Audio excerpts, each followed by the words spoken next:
Hey there, in today's video we'll be showing you how to create some delicious Oreo fudge.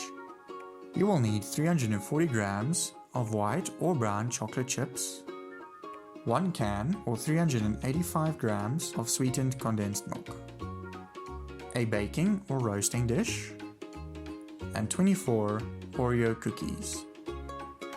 Once you've got everything, let's get started. Reserve 4 Oreos and break the remaining cookies into small chunks.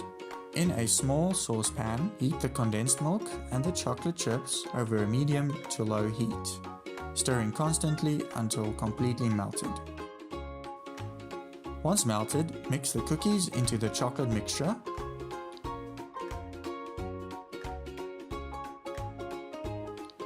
and pour into the prepared pan. Break the last 4 Oreos into large pieces and sprinkle on top. Next, refrigerate for at least an hour to allow the mixture to set. Once set, use a warm dry knife and cut the mixture into squares and enjoy.